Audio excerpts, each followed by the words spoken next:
Welcome. Today we're reading the chapter Treasure Hunt of the novel Starborn.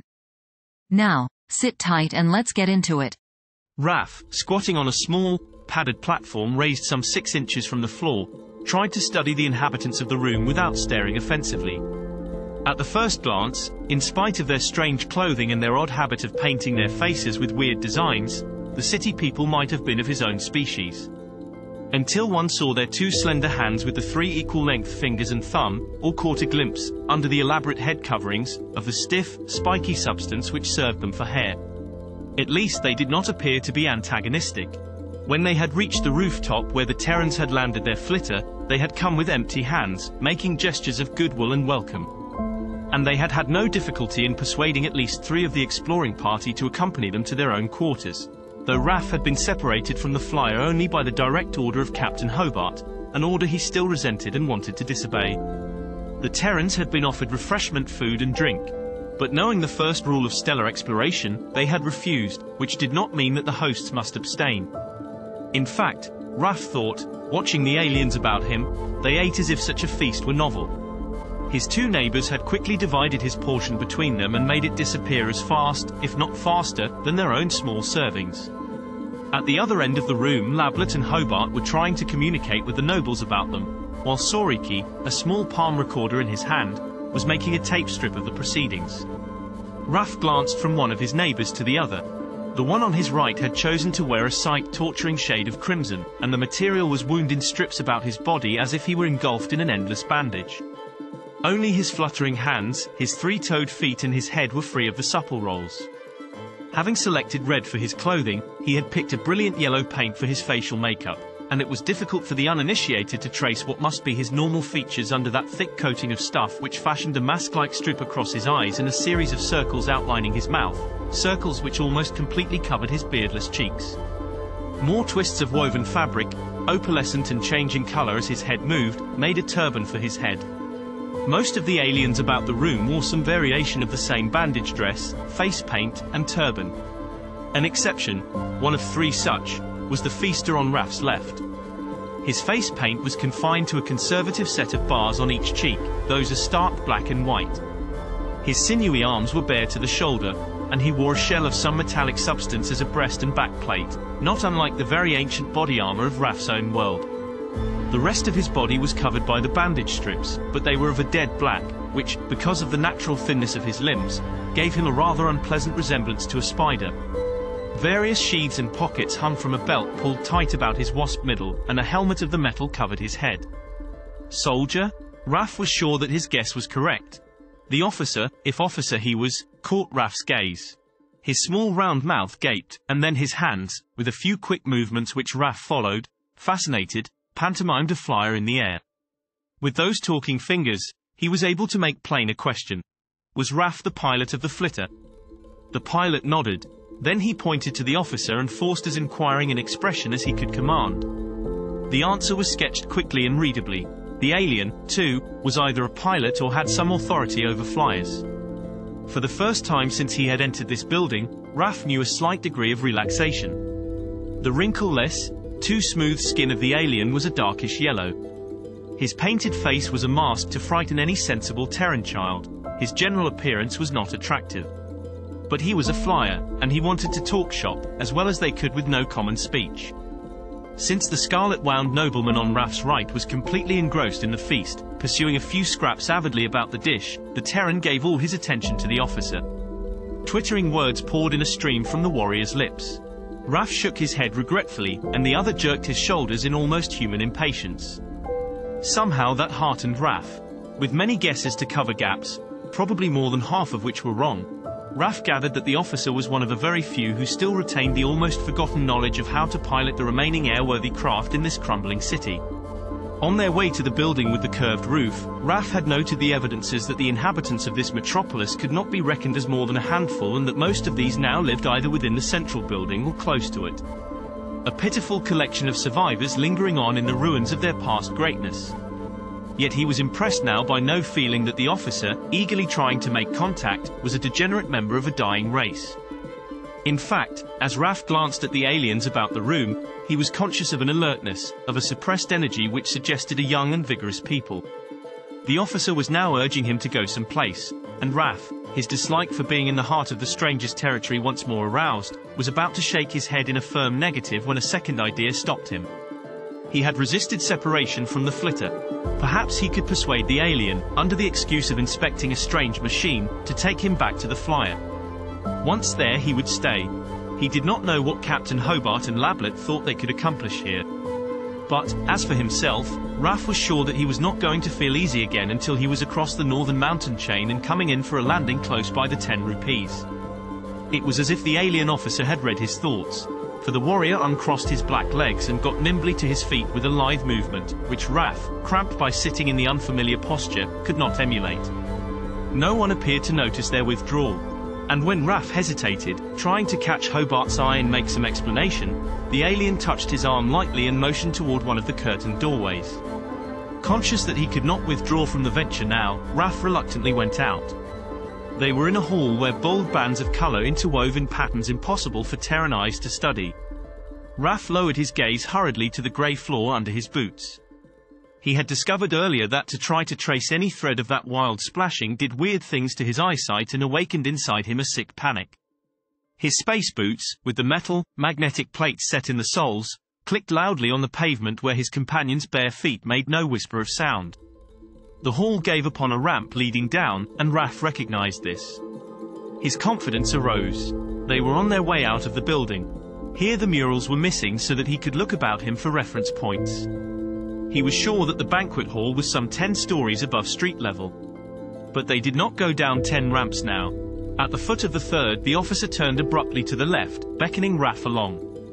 When the Terran remained stubbornly where he was, pointing in the direction which, to him, meant return to the flitter, the other made gestures describing an aircraft in flight. His own probably. Raph sighed. He could see no way out unless he cut and ran. And long before he reached the street from this warren they could pick him up. Also, in spite of all the precautions he had taken to memorize their way here, he was not sure he could find his path back to the flyer, even if he were free to go. Giving in, he went after the officer.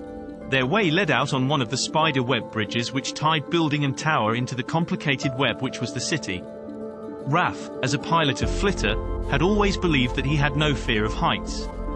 But he discovered that to coast above the ground in a flyer was far different than to hurry at the pace his companion now set across one of these narrow bridges suspended high above the street. And he was sure that the surface under them vibrated as if the slightest extra poundage would separate it from its supports and send it, and them, crashing down. Luckily the distance they had to cover was relatively short, but Raph swallowed a sigh of relief as they reached the door at the other end. They were now in a tower which, unluckily, proved to be only a way station before another swing out over empty space on a span which sloped down. Raph clutched at the guide rail, the presence of which suggested that not all the users of this road were as nonchalant as the officer who tripped lightly ahead. This must explain the other's bare feet on such paths. They were infinitely safer than his own boots. The downward sloping bridge brought them to a square building which somehow had an inhabited look which those crowding around it lacked. Raph gained its door to become aware of a hum, a vibration in the wall he touched to steady himself, hinting at the drive of motors, the throb of machinery inside the structure. But within, the officer passed along a corridor to a ramp which brought them out, after what was for Raph a steep climb, upon the roof. Here was not one of the tongue-shaped craft such as had first met them in the city, but a gleaming globe. The officer stopped, his eyes moving from the Terran to the machine, as if inviting Raph to share in his own pride. To the pilot's mind it bore little resemblance to any form of aircraft past or present with which he had had experience in his own world. But he did not doubt that it was the present acme of alien construction, and he was eager to see it perform. He followed the officer through a hatch at the bottom of the globe, only to be confronted by a ladder he thought at first he could not climb, for the steps were merely toe-holds made to accommodate the long, bare feet of the crew. By snapping on the magnetic power of his space boots, Raph was able to get up, although at a far slower speed than his guide. They passed several levels of cabins before coming out in what was clearly the control cabin of the craft.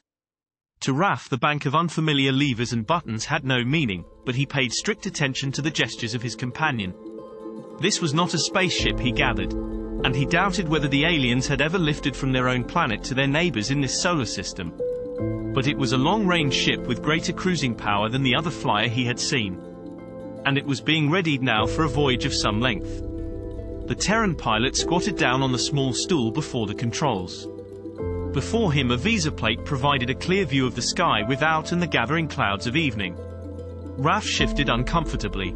That signal of the passing of time triggered his impatience to be away back to the 10 rupees. He did not want to spend the night in this city. Somehow he must get the officer to take him back to the flitter. To be there would be better than shut up in one of the alien dwellings. Meanwhile, he studied the scene on the visa plate, trying to find the roof on which they had left the flitter. But there was no point he was able to recognize. Raf turned to the officer and tried to make clear the idea of returning to his own ship. Either he was not as clever at the sign language as the other, or the alien did not wish to understand. For when they left the control cabin, it was only to make an inspection tour of the other parts of the globe, including the space which held the motors of the craft and which, at another time, would have kept Raf fascinated for hours. In the end, the Terran broke away and climbed down the thread of ladder to stand on the roof under the twilight sky. Slowly he walked about the broad expanse of the platform, attempting to pick out some landmark. The central building of the city loomed high, and there were any number of towers about it. But which was the one that guarded the roof where the flitter rested? Raf's determination to get back to his ship was a driving force. The alien officer had watched him, and now a three-fingered hand was laid on Raf's sleeve while its owner looked into Raf's face and mouthed a trilling question. Without much hope, the pilot sketched the set of gestures he had used before. And he was surprised when the other led the way down into the building. This time they did not go back to the bridge, which had brought them across the canyons of streets, but kept on down ramps within the building.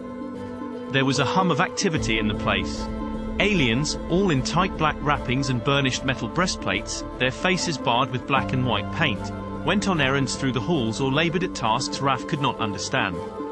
It now seemed as if his guide were eager to get him away. It was when they reached the street level that the officer did pause by one door, beckoning Raf imperiously to join him.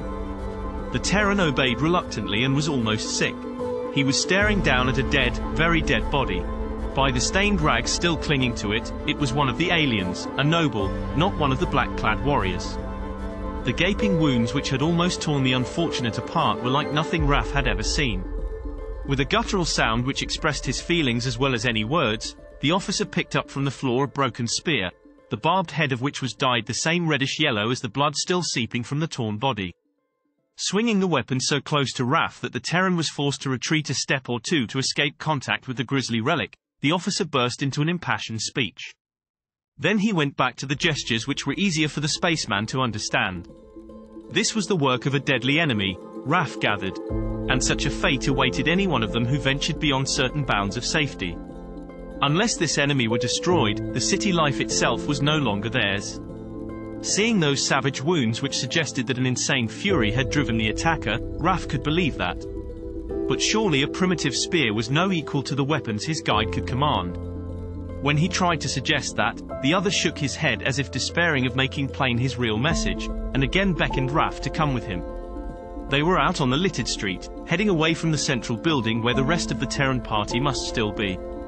And Raf, seeing the lengthening shadows, the pools of dust gathering, and remembering that spear, could not resist glancing back over his shoulder now and then. He wondered if the metallic click of his boot soles on the pavement might not draw attention to them, attention they would not care to meet. His hand was on his stun gun. But the officer gave no sign of being worried. He walked along with the assurance of one who has nothing to fear. Then Raf caught sight of a patch of color he had seen before and relaxed. They were on their way back to the flitter. He had come down this very street earlier, and he did not mind the long climb back, ramp by steep ramp, which brought him out at last beside the flyer. His relief was so great that he put out his hand to draw it along the sleek side of the craft as he might have caressed a well-loved pet. Kirby? At Hobart's bark he stiffened. Yes, sir. We camp here tonight. Have to make some plans. Yes, sir. He agreed with that. To attempt passage of the mountains in the dark was a suicide mission which he would have refused. On the other hand, to his mind, they would sleep more soundly if they were out of the city. He speculated whether he dared suggest that they use the few remaining moments of twilight to head into the open and establish a camp somewhere in the countryside. The alien officer made some comment in his slurred speech and faded away into the shadows. Raf saw that the others had already dragged out the blanket rolls and were spreading them in the shelter of the flitter while Soriki busied himself at the comm, sending back a message to the 10 rupees. Quote should not be too difficult to establish a common speech form, Lablet was saying as Raf climbed into the flitter to tug loose his own roll. Color and pitch both seem to carry meaning, but the basic pattern is there to study. And with the scanner to sort out those record strips, did you adjust them, Soriki? They're all ready for you to push the button. If the scanner can read them, it will. I got all that speech the chief, or king, or whatever he was, made just before we left. Good, very good. In the light of the portable lamp by Soriki's comm, Lablet settled down, plugged the scanner tubes in his ears. Absently accepting a ration bar the captain handed him to chew on while he listened to the playback of the record the comtech had made that afternoon. Hobart turned to Raf. You went off with that officer. What did he have to show you? The pilot described the globe and the body he had been shown and then added what he had deduced from the sketchy explanations he had been given. The captain nodded. Yes, they have aircraft, have been using them, too. But I think that there's only one of the big ones. And they're fighting a war all right. We didn't see the whole colony, but I'll wager that there are only a handful of them left. They're holed up here, and they need help or the barbarians will finish them off. They talked a lot about that. Lablet pulled the earplugs from his ears. In the lamplight there was an excited expression on his face. You were entirely right, Captain. They were offering us a bargain there at the last. They are offering us the accumulated scientific knowledge of this world. What? Hobart sounded bewildered. Over there, Lablet made a sweep with his arm which might indicate any point to the east. There is a storehouse of the original learning of their race. It's in the heart of the enemy country. But the enemy as yet do not know of it. They've made 2 trips over to bring back material and their ship can only go once more. They offer us an equal share if we'll make the next trip in their company and help them clean out the storage place. Hobart's answer was a whistle. There was an avid hunger on Lablet's lean face. No more potent bribe could have been devised to entice him. But Raf, remembering the spear-torn body, wondered. In the heart of the enemy country, he repeated to himself. Lablet added another piece of information. After all, the enemy they face is only dangerous because of superior numbers. They are only animals. Animals don't carry spears. Raf protested. Experimental animals that escaped during a worldwide war generations ago, reported the other. It seems that the species have evolved to a semi-intelligent level. I must see them. Hobart was not to be hurried. We'll think it over, he decided. This needs a little time for consideration. Did you enjoy today's chapter of Starborn?